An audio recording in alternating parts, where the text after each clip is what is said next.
Retrograde Amnesia is a member of the Greenlit Podcast Network. Go to greenlitpodcasts.com to find out about the other shows on the network. To support the show, visit us at patreon.com/retroam. Get early access, bonus episodes, and access to our growing collection of premium podcasts, where we cover other JRPGs like Terranigma, Parasite Eve, and Star Ocean.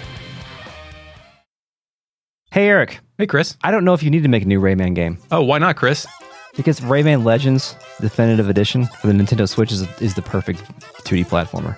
It's pretty good, but what if there were more of it? Why don't you just play that one again? Why don't I go plug Rayman in my Jaguar, Chris? Because there could be a better thing out there. You don't even know. It's true.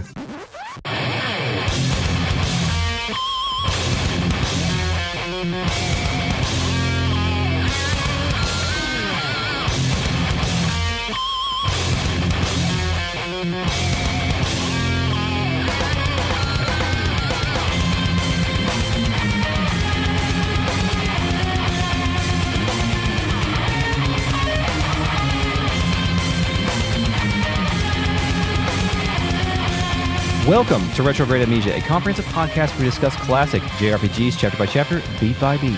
This is Season 3, Final Fantasy VIII. Tonight, we storm a government building with our idiot coworkers. My name is Chris. I'm joined tonight by Eric. Hey, Eric. Hey, Chris. What's up? Hey, nice to see you. We're also joined today by the RealNet, a collective of patrons who are listening to us record live. You too can also be one of these patrons that listens to us record live, or doesn't if you don't want to, at patreon.com/retroam. We are also joined by the Fake Net, our post-production AI companion, and vocalist for the metal version of Happy Turtle. Initializing FakeNet. Go and get fully wrecked at the Happy Turtle.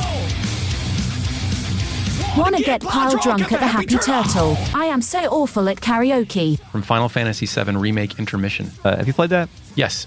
The Yuffie episode. Mm-hmm. Oh. I forgot how to play that game. I forgot there was a block button for like an hour. Oh, okay. I keep getting the shit kicked out of me. These things keep jumping on me and eating my face. I have it installed. I keep dying.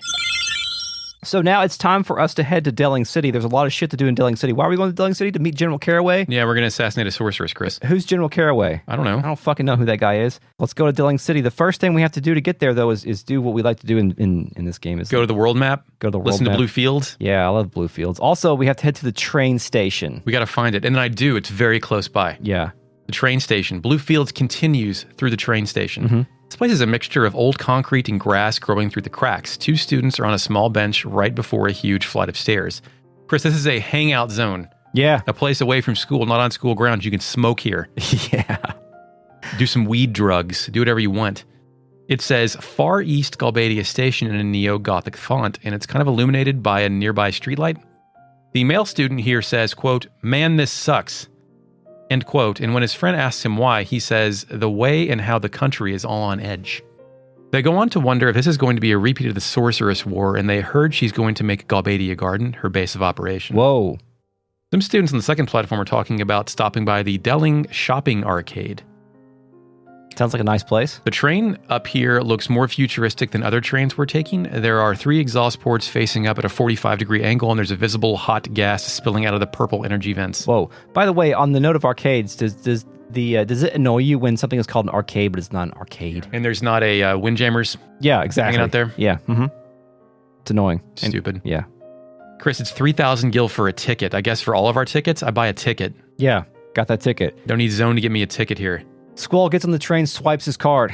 Yes. Selfie and Irvine follow. The color palette has shifted to blue this time. Just kidding, it's always been that way. Oh. The floor panel still says MYS 23 and number 46 is above the self-service ticket thing. Thank you.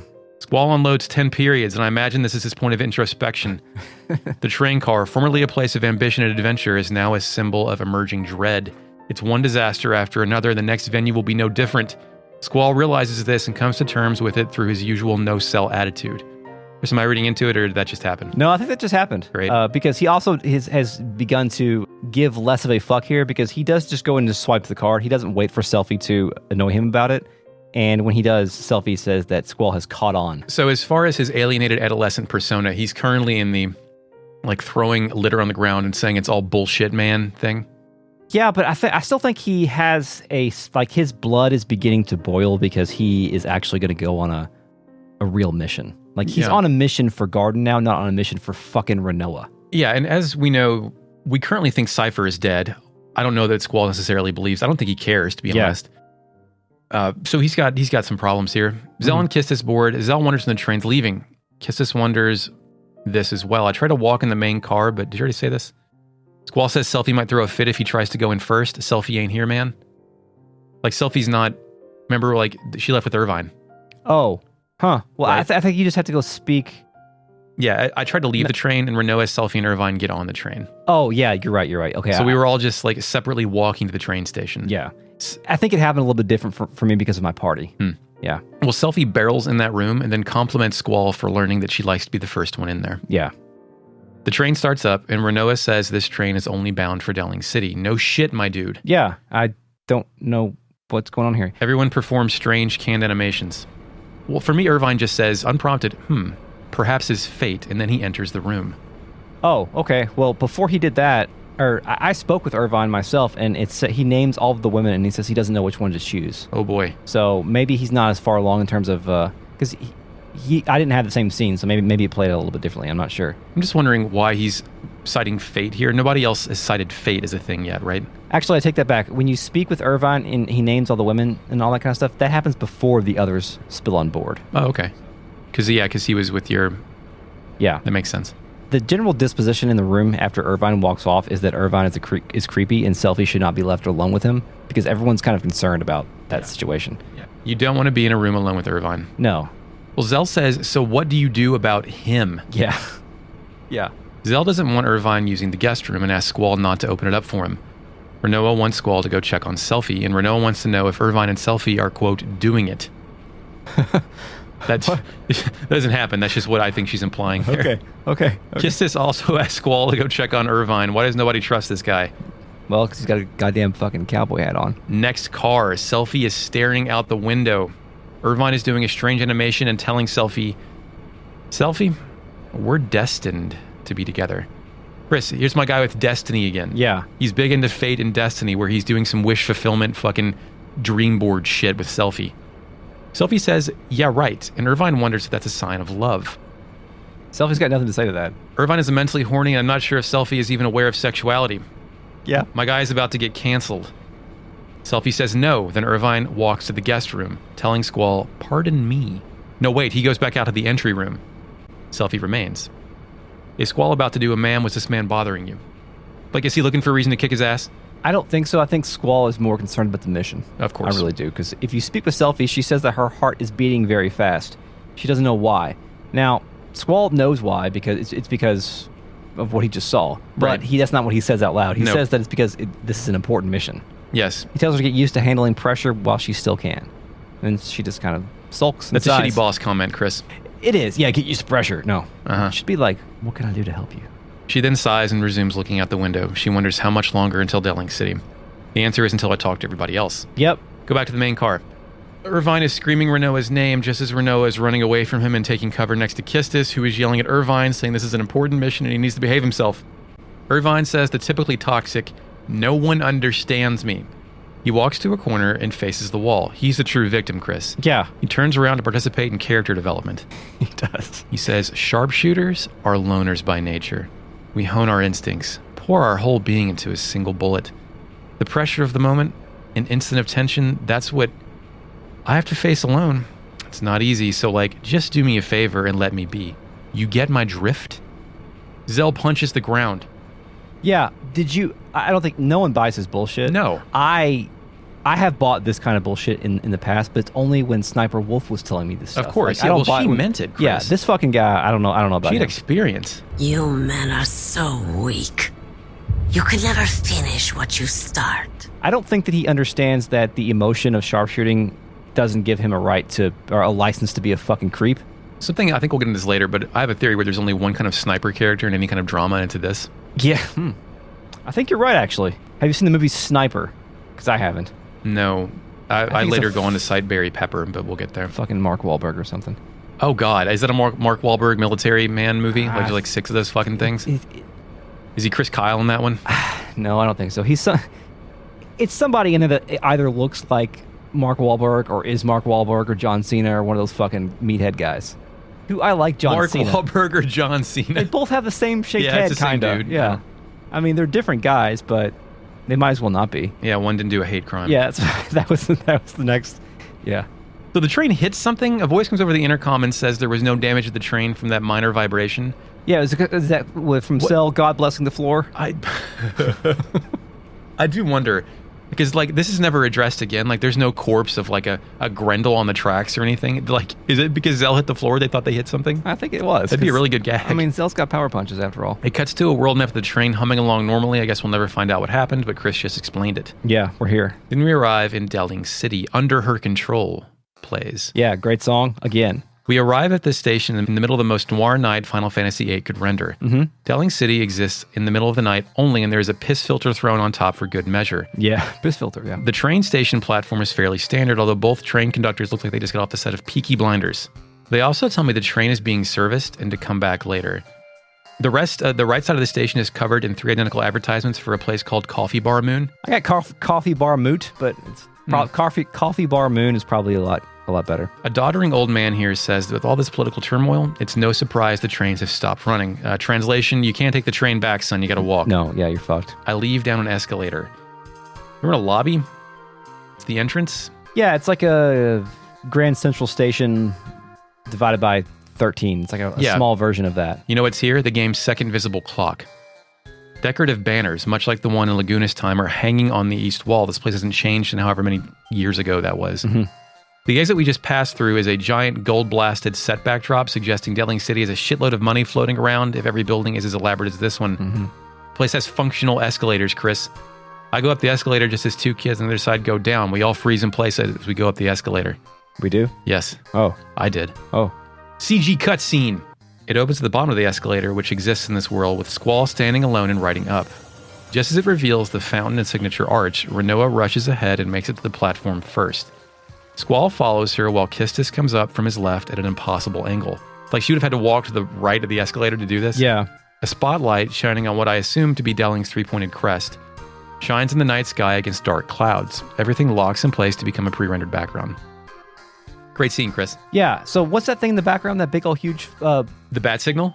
No, the parade... the hot purple air parade float? Yeah. I'm not sure. We see a couple different angles from that, but I can't tell what it's actually depicting. I thought it was like a giant balloon. Like it is a balloon. Okay. Like it is some kind of like Macy's Day like sculpted balloon architecture, but I don't know what it is. Gotcha. So what a scene. The fountain illuminating its water with aquatic lighting. It's a beacon of light in the night, a decorative arch, which reminds me of the Washington Square arch, but it's probably based on something more authentically Roman, is off in the distance. Chris, I'm actually thinking of the Arc de Triomphe in Paris. Oh, yeah. Anyway, even the green trees lining the walk path have their own individual spotlights. When you're in a place where each tree has its own light, it's a good place. Yeah, absolutely. What's the giant fucking purple Macy's parade balloon thing? Zell and Kissis are staring at this, apparently also mesmerized. Zell will ask Squall what's the matter, and Squall reminds him we're heading to Caraway's mansion in the government district. Yeah. He Same also thing happens said- if you don't have Zell. Irvine plays He's that the role. one who's like, what are we doing here, man? Yeah. He also says we're here as backup and not to blow our cover. Squall wonders if Laguna is here now, apparently unaware of the time jump in their weird-ass out-of-body experiences. Mm-hmm. Kistis runs over and speaks to me before I can speak to her. Then I run down there. Anything else before we get to Fountain Square? That's it. Next screen is the street where Laguna parked his car, right? Yes. Yeah. Right on cue, ICP's tour bus rolls up. This is Delling City's mass transit system. Yeah, there are buses everywhere, and they cycle in and out of these environments quickly. Annoying. Yeah. Did you take any of these? I did once, yeah. Can you pick where you want to go, or does it just take you to a place? No, you have to talk to the bus driver or the attendant there, and that person will tell you where the destination is, and if you talk to them while the bus is there, it will zip you there. It's pretty handy, but also it makes you get lost because it becomes difficult to understand how all these screens are connected, which it's difficult to do this nonetheless, Yeah, just like, it because doesn't- there's not a good some- sense of place. Like going you'll on. enter from the north and be on the south, and it doesn't make any logical sense. I think they overshot with this a little bit. Like they this, tried. yeah. 2 women walking by wonder how the sorceress dresses, and they heard it was pretty exotic. My conductor guy says here to wait for a bus for Caraway's mansion. Fuck that, Chris. I go left. Mm-hmm. It's a 4-way crosswalk. I go left again. Depth of field effects when moving across, first time I've seen since Balam. It's we're at the car rental. Now, did you go to the car rental? Oh, I didn't go here until later. I couldn't even find this place until I got teleported here. So, I just kept going left. Oh, so go here. Go ahead. This takes us to Delling City's car rental station. It says Bass Stand. Not bus stand, Bass Stand in purple Gothic neon font and rent-a-car cursive. Oh, I guess. What do you got? I don't know. Can't find it. Okay. Yet another sign is here, this time made of glass. It says gas and rent-a-car. It's strange because the actual building is composed of brutalist concrete, and the neon signage makes it look like it fell out of 60s Americana. The right side of the street, quite prominently, is lit by neon blue lines along the sidewalk. It also looks like yet another sign on the left is flashing wet course. I have well Caraway. Wet course is probably, I mean, like... Is that like the streets are wet and that you can't localize a pre-rendered background? Maybe. Wet course, son. It's 3,500 gil to rent a car. The exiting stage left goes to the world map, and Delling City is night in the world map. Then I went back to that crosswalk and head north. Okay, where to? That takes us to the arched bridge. You mean the gateway thing? Yeah. Yeah. Okay. Yeah, go ahead. Buses pass on both sides. The right side overlooks a green park and the left overlooks a river. To himself, Squall wonders if Caraway, the head of the Galbadian army, is conducting a coup d'etat. He reconsiders this, thinking Caraway isn't out to overthrow the president. So this is, apparently I'm now by the street in front of Caraway's mansion. Yeah. Is coup d'etat the correct... That's when the military takes over the government, right? I thought that was just a coup. A coup d'etat is like, a coup d'etat is usually reserved coup was for short like... for coup d'etat. Maybe it is, but I always thought... Net. Initializing fake net. Coup d'état means a sudden attempt by a small group of people to take over the government, usually through violence.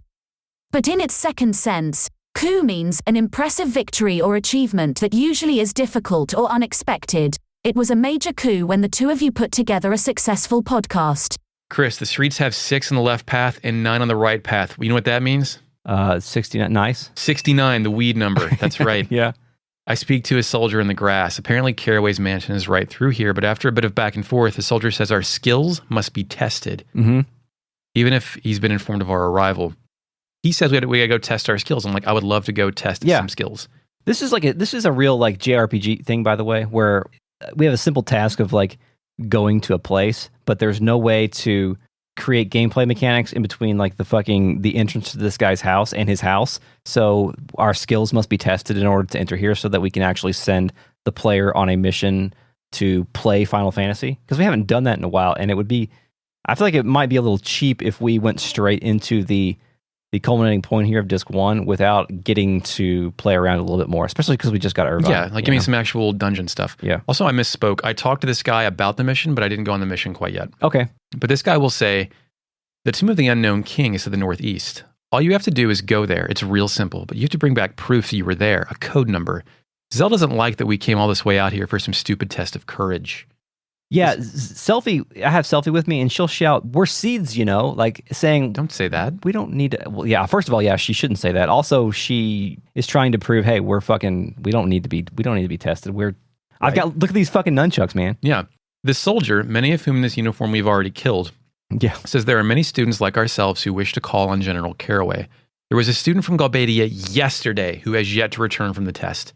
This is our test, Chris. We have to go there and look for traces of this lost student and return with his ID number.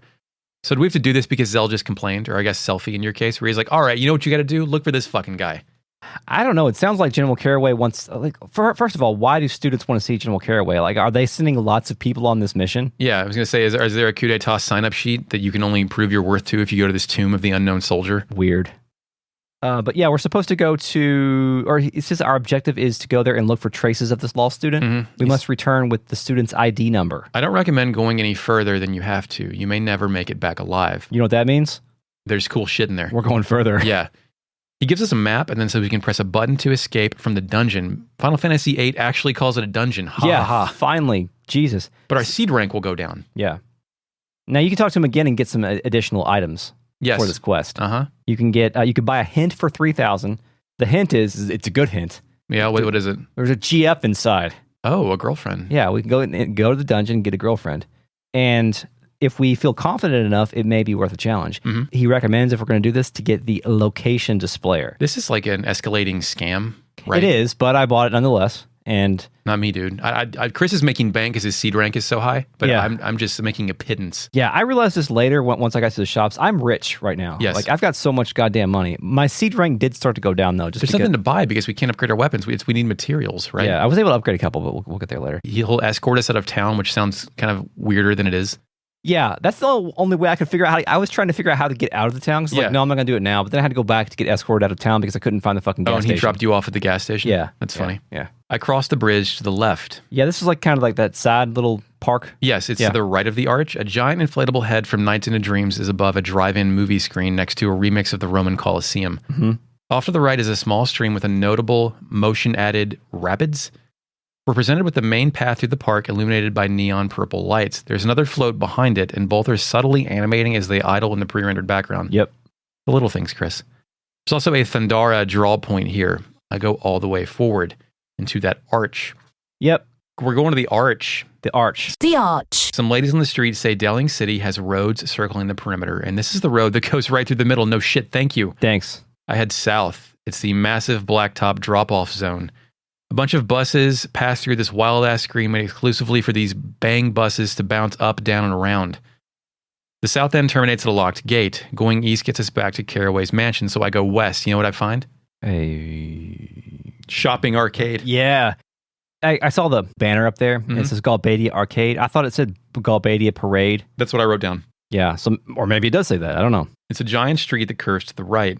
It's also weirdly sterile, but only because most of the people walking up on the sidewalk are actually part of the background. Yeah, it's fucking weird. It's even weirder that you can talk to them. Yeah, they actually have dialogue. I don't think that's happened in Parasite Eve or earlier in the garden when this happened. Like Yeah. Final Fantasy VIII doesn't use scale this way very often, but when it does, they try their best, man. Yep. Spotlights also shine into the night sky, and the moon looms large over the entire area. The moon's huge. They make, like, a lot of people that you can talk to make note of the moon and wonder what shops they're going to shop at. Yeah. Another wants to stock up before the ceremony starts, and another is buying stuff for class. I head north and disappear into the next screen. Did you buy anything? Yeah, there's item and junk shops. No, I didn't. I bought a lot of essentials like potions and Phoenix Downs and whatnot because I am rich. Oh, I of have- course, I have and a you lot can of money. afford those things. Also, I upgraded 2 weapons. I upgraded the Squall's weapon, and I now have the shear trigger, which sounds like a pair of clippers for your hair. What if you had gumblade scissors for your hair? That'd be pretty cool, actually. Yeah. Also, I made the Valkyrie for What's that? Renoa. What is she? What is her weapon? Is it like a wrist? What does she Fucking use? What is it? There's a name for it. Fake net. What's it called? Initializing fake net. It's a unique weapon called a Blaster Edge. A similar weapon appeared in the 1996 Square-produced Super Famicom exclusive, Treasure of the Rudras. It was their last game for that platform. Oh, right, of course. A boomerang launcher. Like it looks like some bullshit, like some spy kit shit you get when you're 6 to fight ninjas in the backyard. Yeah, probably. So, Chris, the guy across from the junk shop in all black, you know what he's got? Cards? Heroes. Oh, He has the Heroes card if you're on you've this been quest. doing the yeah. Queen of Cards stuff. But only if you lost the mini-mod card to the Queen. So I got that Kyros now, son. So then I go to the Galbadia Hotel Street, which it's the same street that we went to when Laguna was here. Yeah. Nice to be back, I guess. Most of the people here are also part of the background, but they speak. Mhm. One says there's a lot of people here and they've come to see the presidential ceremony. Another tells us the hotel's all booked up. On the other side of the street, a person doesn't know whether to feel scared or secure now that Galbadia and the sorceress have joined forces. Chris, if a sorcerer joins forces with our government, do you feel scared or secure? I think you could go back to the Pope analogy from our Yeah, previous episode. Uh-huh. If the Pope joined our country, would I feel scared or secure? I'd feel more scared, to be Yeah, honest. me too. Like, there's no good end to any of that. Yeah.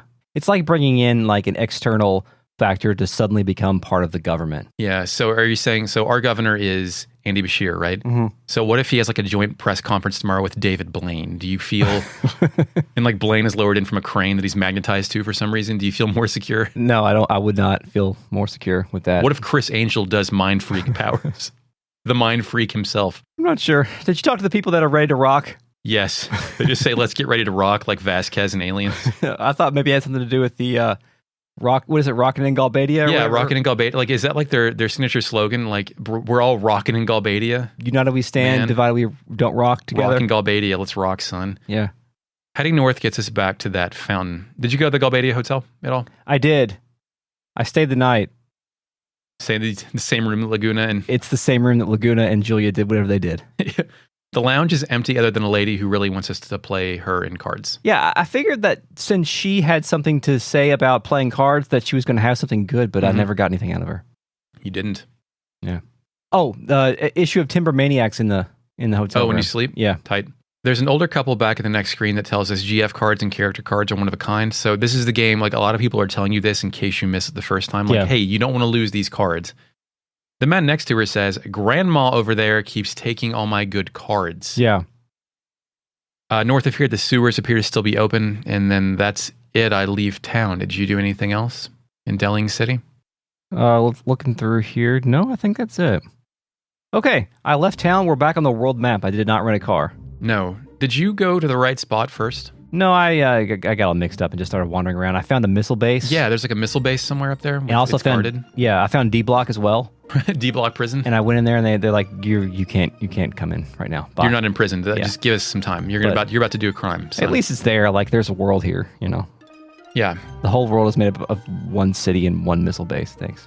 I keep slaughtering Gizzards and Thrustiviciuses. Yep. Thrustiviciuses. Yep. The actual way you're supposed to go is a short walk northeast, right? A jaunt, if you will. Yes. Leads us to the tomb. Once we enter this tomb, we're here in this Babylonian Hanging Gardens looking place. Yeah, no music, just flowing water. As we enter, it's funny, 2 seed students are hauling ass out of here. Yeah. It's a great sign. They say float. They're exclaiming float. Float. Oh, really? Yeah. So, like, use float when you're in here? Yeah. Is that like a hint? It is a hint for something later, yes. This place is an abandoned outdoor ruin. Remnants of once great stone structures are toppled and overtaken by nature. A small, visibly flowing stream runs through the center. The Tomb of the Unknown King otherwise looks like any forest area from 12 p.m. to 4 p.m. in June in Kentucky. Yeah. The safe point here and a protected draw point that I do not require. I walk forward and enter this blue stone structure. Find Your Way plays. I like the song. The first screen presents a small stone path with small pools of water flowing on each side.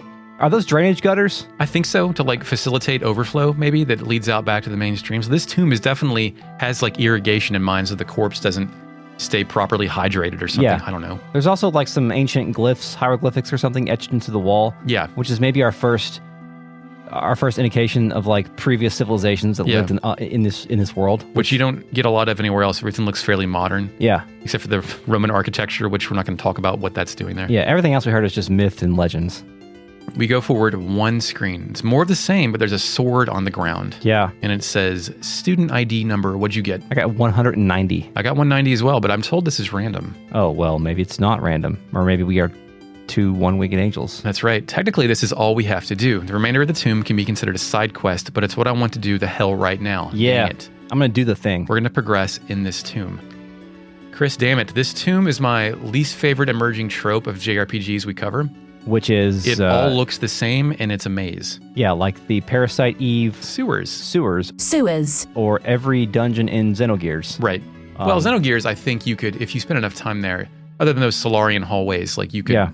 There was enough markers, but this is really just the exact same pre-rendered background. Yeah. But you've got the map on you, and you have the location thing, so at least you have a destination in mind, right? Yeah, and if you just keep going right whenever you can, you're going to hit most of the major things until you have to go to the central area. Basically, you just keep turning right whenever possible, and you'll just kind of work your way around this almost square circular maze. So occasionally the art breaks off into curves and stuff like that. Eventually, I make my way, I think on the far east, it's a termination point where there's a goblin thing on a pedestal. Yeah, it kind of looks like a minotaur, which it is a minotaur. It is. But yeah. You examine it and it growls.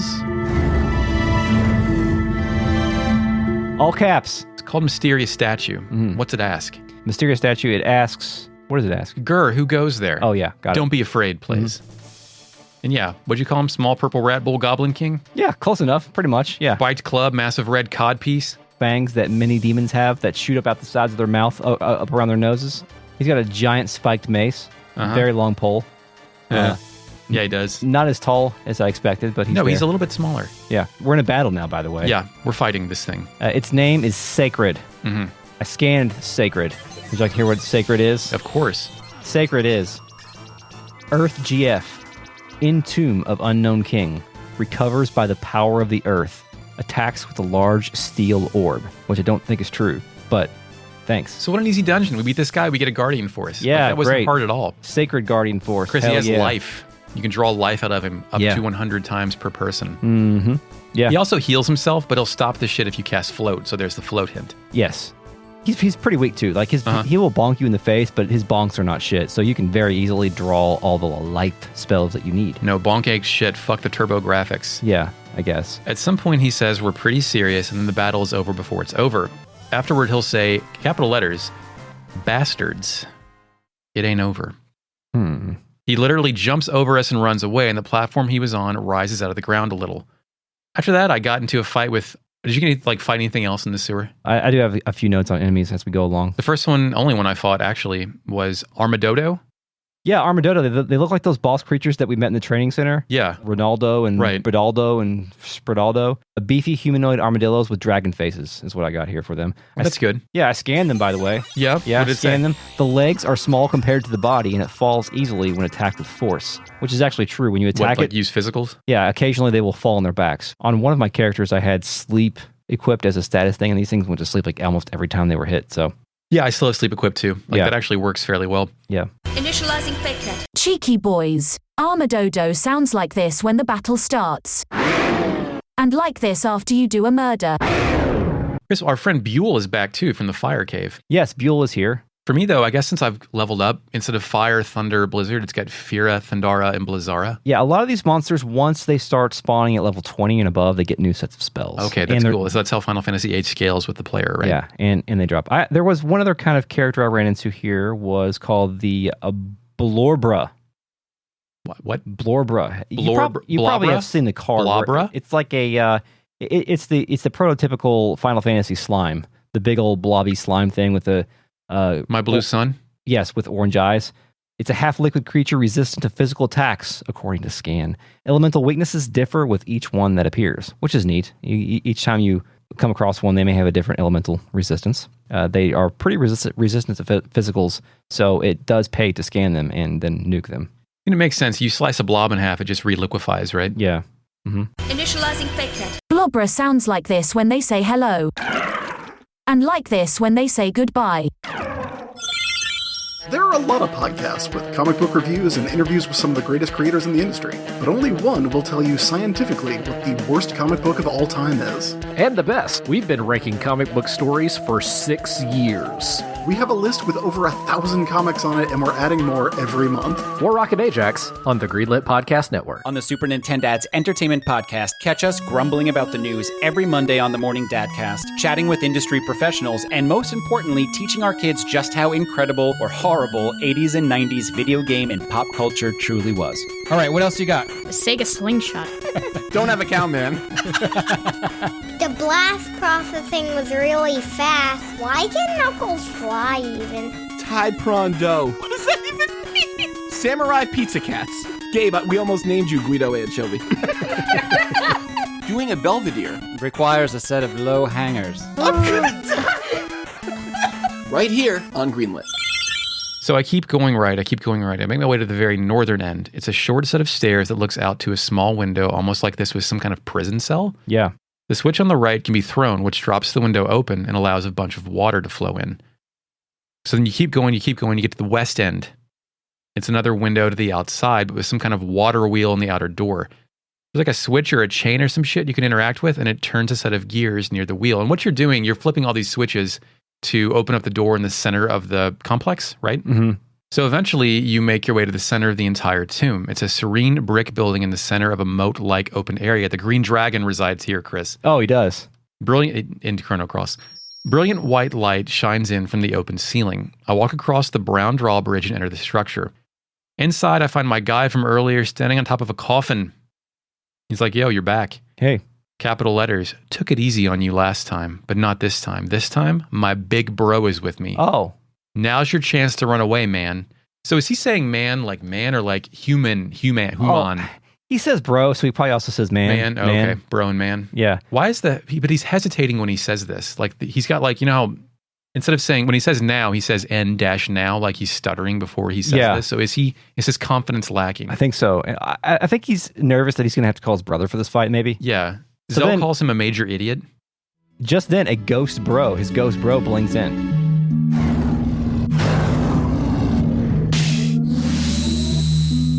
He's tiny, though. Yeah. He speaks in all lowercase. Yeah, it's great. It's a good gag. He says, yeah, bro. Then the big one says, these guys crashed the tomb. Little bro, who is the big one? Yeah, the tiny Minotaur can't believe this shit. He says, oh, really? They attacked you? Not bad for a human. Mm-hmm.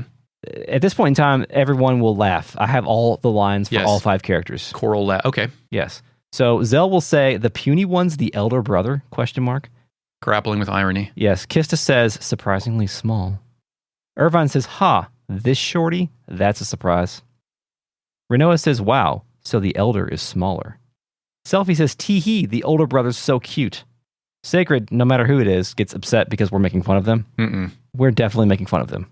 Yeah. Because these guys are great. I love them. Then the tiny guy calls us foolish humans.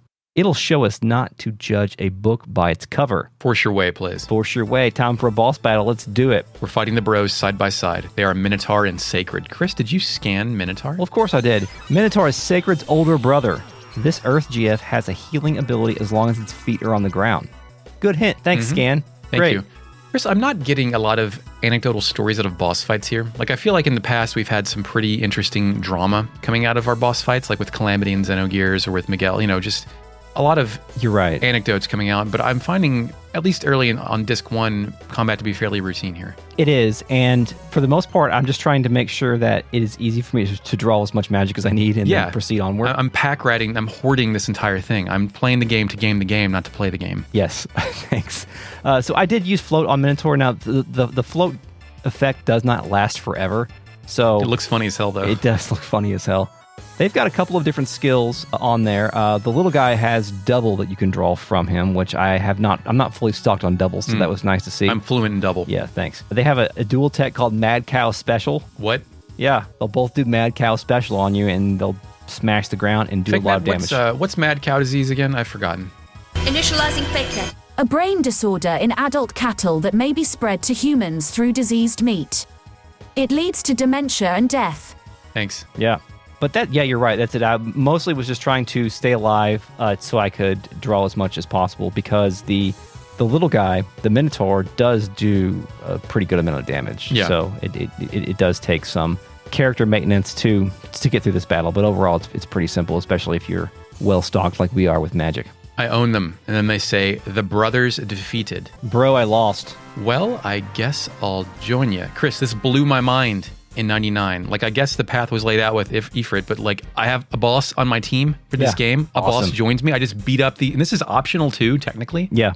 Like, I don't think you ever have to get this in the entire game, but I think we've sold it before, but the emphasis on how cool summons are was maybe a top 5 coolest thing about Final Fantasy after CG cutscenes and thrilling drama. Yeah. Like, having a summon, it was like they're the thing to collect. Yeah, because, I mean, think about what they were before the 3D era was just a non-animated sprite coming on the screen doing a pretty cool effect in the case of Final Fantasy VI, at least. So yeah, and then Final Fantasy VII was like, oh, these are movies now. Yeah, yeah. Well, also, another important thing that we get after this battle is 40 AP, which is that's a whole lot. Yeah, which is a lot. It was nice to get that. I finally got Mug after that from Diablos. Same here. And we get the Sacred card, which is what you need to give to the Queen back in Dole. Mm-hmm. Afterward, the tomb opens and a small green translucent ghost buddy hops out and starts walking in place like a marionette. Yep. They say we are quite powerful to defeated the 2 brothers. Quote, thanks to you, I am now free from the cramped stone coffin. However, there is something I have been thinking of for a very long time. Is it really necessary to entomb those traveling to the other world after such a long and tiring journey through life? Good question, my dude, but why are you asking me this? Yeah. What is this? Is this a ghost? Does the spirit literally get stuck in a stone coffin? Was this motherfucker sitting on it for 1,000? Whose tomb is this? This does feel like a kind of a non sequitur. Like, I feel like this may have been an opportunity to give us some background on what this ancient civilization was. Did Masato Kato sneak this in here? I know. It does feel like that because this thing is popping out and being like, hey, you want to hear some thematics? Hey, man, there's an afterlife. Yeah. But you didn't think of that shit, did you? Fucking asshole. Nobody comments on it either. Like, I'm pretty sure that, like, if you and me saw a ghost, we would have a discussion about it afterward. Yeah. Well, I mean, we are fighting monsters all the time, so yeah, maybe. But monsters aren't ghosts. Those are 2 different classes of paranormal beings. True. Like, because I saw aliens, I don't believe in ghosts automatically. Mm-hmm. I didn't see aliens, by the way. That was just an example. So, by the way, I would love to see aliens. Go ahead. Yeah, me too. By the way, brothers, it's the summon is an earth element. That's what it does, and it does a move called brotherly love. You know what? Let's hear those sound effects.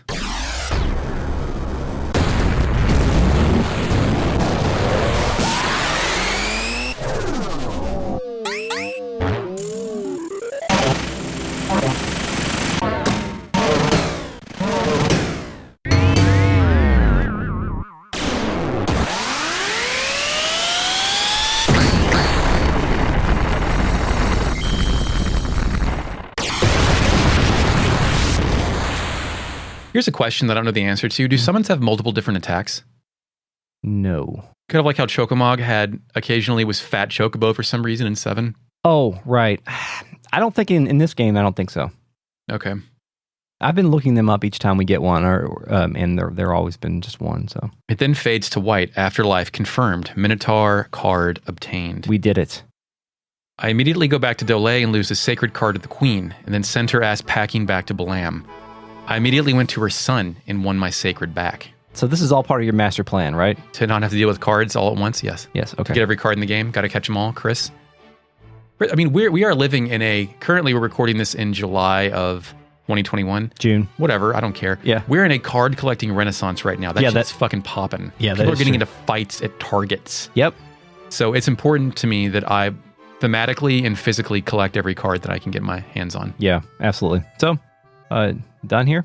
Done here. Done here. Time to go to report the identity of the last student that General Caraway got killed with his dumb mission. That's right. We're back in Deling City under her control, plays. This fucker's sick plans must end today. We must kill General Caraway to stop him from getting students killed. That's right. What if these that's the test? Is he just murdering students one by one? Yeah. In his tomb, his father's haunted tomb. We hightail it back to Deling City and report this information to the guard. It's weird that you have to enter the code by ones, tens, and hundreds. Yeah, it's backwards. I did it wrong the first time. Yeah. I assume this is some kind of inescapable localization text entry bullshit thing. Yeah, maybe.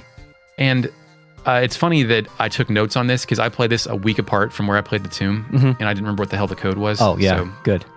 So the guard then leads us into Caraway's McMansion. Yeah, I got the exact same thing. It looks like a Hitman level. Ground lights illuminate the white marble exterior. 4 stories. Everyone in this world is rich, and only right now do I wonder if there's a slum anywhere. Yeah, this place also has very good outdoor lighting. Yeah. As a washed dad myself, I'm very interested in outdoor lighting. Oh, that's cool. Yeah. Chris, is there a slum in this game anywhere? Are there poor people? We know there's a monetary system. Are we going to see anyone who's impoverished in this entire video game? Are we going to see them or do they exist? That's two Both. questions. Like, have you seen anything that even suggests even anyone's not upper middle class? The guy that was fucking scratching his ass in the alleyway. Oh, yeah, but I mean, you can be a rich guy and still be passed out in an alleyway. Yeah. He didn't live there. We didn't Yeah. see like an assemblage of belongings in a tent. Yeah, that's true. I think we did see someone whose name was titled as like Vagrant or Wanderer or something. But yeah, I think you're right. The guy that was in the docks in Dole that lost all his fucking money. He still lived in Dole, but does Dole have an underclass? I don't know. They'd live in the sewers like in Demolition Man. Yeah, maybe. So we reached the front door. Yeah, it's got a Dutch angled floor shot from the ground.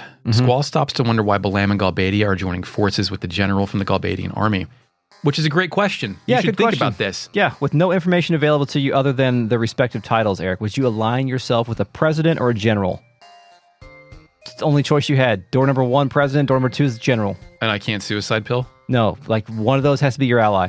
I don't know who's crazier, honestly. Like to assume the title of any position, I think you have to be a special human being to want to do either of those things.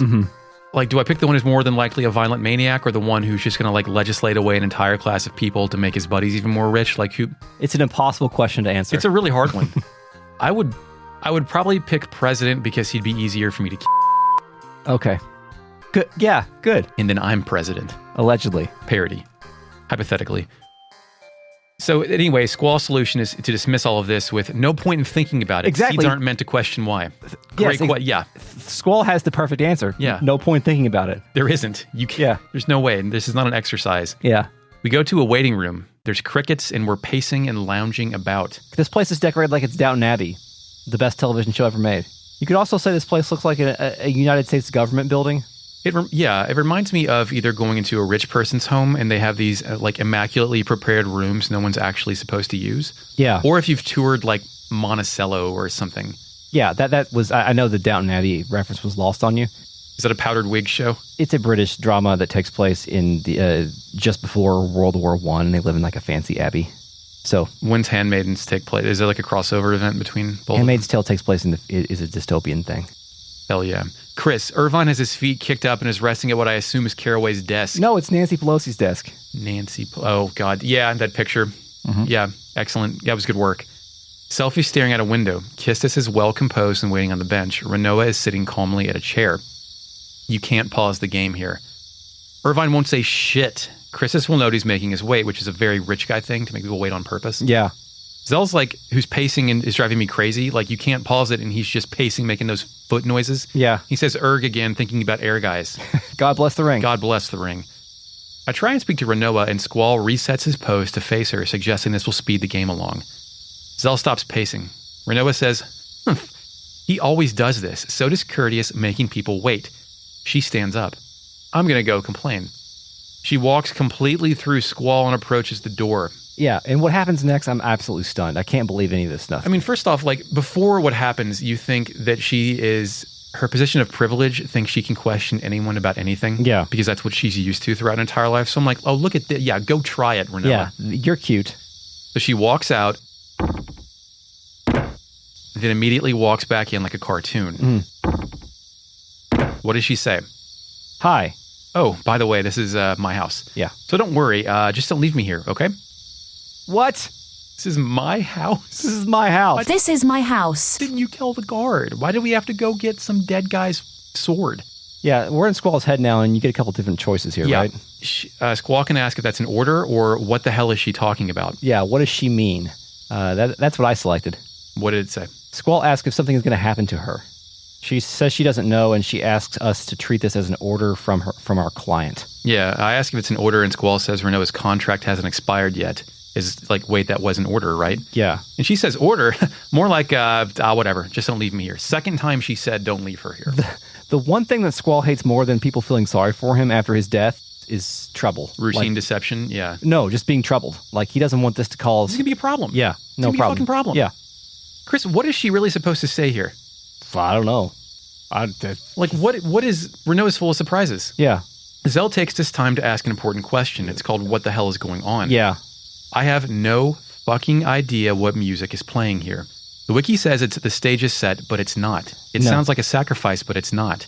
I have a sacrifice. Chris, it's using the same piano from Under Her Control, and I have no idea what this shit... No, never mind.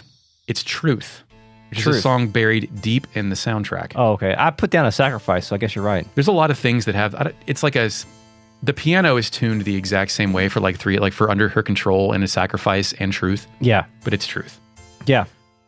Anyway, Caraway busts in. Yeah. He's got a slick black coat and gray wings in his hair like my guy Paulie Walnuts. Yeah, he's got he's got the military decorations on his coat, right? Yeah, he's wearing this shit in his home when he's home. Stolen Valor or no? Chris, do you know what Caraway's first name is? It's not ever listed in the game, but it's in the wiki. No. Fury. Fury Caraway? Fury Caraway wins. Flawless.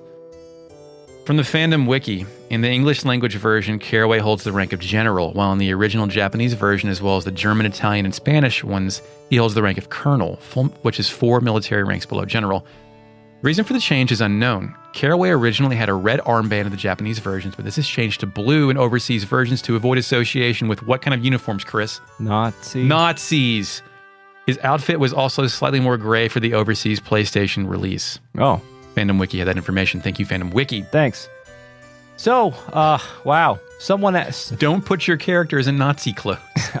Yeah, I'm not sure who says it, but someone asked what happened to Renoa. Squall. Yeah, Squall. Okay, yeah, I'm probably... Okay, Squall asked what happened to Renoa. Caraway says that she has not received the type of training that we have, and she may become a burden. Eric, what Caraway doesn't know, she's read 4 issues of Pet Pal magazine, and she has some good-ass dog attacks. She can take your pet and fire and kill soldiers. Yeah. But I picture Squall just going, thank you, yes. immediately after he says that. Selfie asks if this guy's Renoa's father. He can't remember the last time she called him that. Interesting character choice. There's some discordant, disharmonious relationships going on. Some difficult, troubled father-daughter relationship. Yes, Denzel plays an important role in this video game other than character we control. He plays the role of guy who reminds the player what the fuck is going on. That's right. Says, so, the father's a top military officer and the daughter's a member of an anti-government faction? That's bad. Really bad. This is very bad. Yes. This is like personal complications and issues and shit that you don't want. But it also makes sense as for why Caraway's helping us. It also makes sense why Zone and Watts don't get routinely murdered. That's right. And it's why they're outfitted with like modest economical, like I picture Caraway going to daughter, oh, you can have your own tiny insurrection in Timber. You test your skills out in Timber. I'll give you some money to play, like go see a Star War type money thing. Wow. Cannot believe this shit. So Caraway confirms that this is a serious problem. He walks over to the window and looks out. He touches his own chin or does some gesture. Did you see this? The serious problem for their conflict, for Renoa's dog shit strategy. Like what? Fucking weird, dude.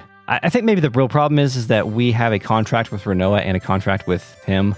This conflict of interest cannot be a good thing for here. Caraway says that we have far more important things to worry about. Squall thinks to himself, Garden's directive and Renoa's orders have the same value to us, which is kind of fucked up. He says aloud, once our mission is accomplished here, we're working for Renoa as per our contract. Squall fucking loves contracts, man. Chris, Squall is using facts and logic to own Caraway and also rationalize his own interest in Renoa. Yeah, I think your hypothesis about him being a facts and logic guy is starting to come... Yeah, he's starting to... Yeah. It's the only way he understands the world, though, is through contracts and facts and logics, I guess. Squall asks Caraway not to interfere when the time comes. I cannot believe he's citing the fucking contract. Yeah, fucking Jesus Christ. Caraway asks, what if I do? Is our contract being subletted to Caraway? Squall wonders what his problem is. He tells Caraway that we're all seeds here. We'll act accordingly, which means with no emotion and no questions asked, I guess. Or by the contract. Chris, what's it like meeting your wife's dad for the first time? Is that what this shit is? Like is this like the unofficial meet the girlfriend's father encounter too, where you have to be like a prick on purpose to establish dominance? I think it is that moment, but I don't think Squall realizes he's in that moment. He, like we said, he cares more about what's on the paper. So then the camera cuts back out to the group shot of the entire waiting room. Everyone turns around as their little Power Ranger prep pose. Yeah. Irvine out of nowhere, I fucking forgot he was here, says, hey, fellas. The camera jerks over to where he's sitting at the desk for comedic effect. We're here to knock off the sorceress, right? He then leaps over the desk. Yeah. From a seated position. Imagine trying to do that. You can't do that, especially if that chair has wheels on it, which it probably doesn't, but... So let's get down to business. Caraway hits Irvine with a line of dots. He then walks back over to the entrance and decides to explain the plan. Yes, Final Fantasy VIII loves plans. He leaves the room, which is hilarious. Yeah. And, wow. Front door. Seed plays. Yeah. Seed's playing. This is not as... Well, I mean... Seed really should be called planning the mission mode. Yeah. You know what I mean? Or fall into line or something of that nature. I'm continually surprised by how long the game is keeping up the Seed mission artifice. Yeah. Like the fucking whole disc, man. So... He starts out when we're in his front yard. I'm sure you know about the Galbadian government reaching an agreement with the sorceress, Edea. Yes. Squall's like, oh shit, her name's Edea. Edea or Dea? Edea. Caraway says there's going to be a ceremony tonight to commemorate the event. Squall says, how do you pronounce that? I liked yours better. Edea. Squall says Edea's name in his mind again. He's thinking about this. Mm-hmm. Does the name resonate in his mind, Chris? Or is he just thinking about, oh shit, she has a name? Like, was this part of his studies he's trying to remember and think back on? I think something's resonating with him, maybe. My squad walks out. I have control. Everyone's leaving the mansion. Chris, shouldn't we talk about this inside the mansion and not, I don't know, out in public? No, we're not just talking about it out in public. We are going to the locations of the places that we're going to do crimes at. Yeah. And then keep talking about it out loud with the general, who is a public figure. Yes. Wearing his fucking military outfit. He's not fucking dressed up like a, like a vagrant to blend in with the citizens. I don't know. It's wild. Okay, so he starts to tell us the plan. He says... Yeah, we're walking down the street having a fucking parade talking about this criminal conspiracy. Caraway continues. It'll all be held at the presidential residence. We move on to that main cul-de-sac. Caraway says during the ceremony, we'll be split up into 2 teams and get in position. The gateway team will enter the gateway and stand by. The Dell team, just kidding, the sniper team will stand at the front of the presidential residence until the ceremony is over. Caraway parks it at the corner on the street and says, this is where the sniper team will wait, which is what you definitely want to say in public. Yeah, right in front of the president's house.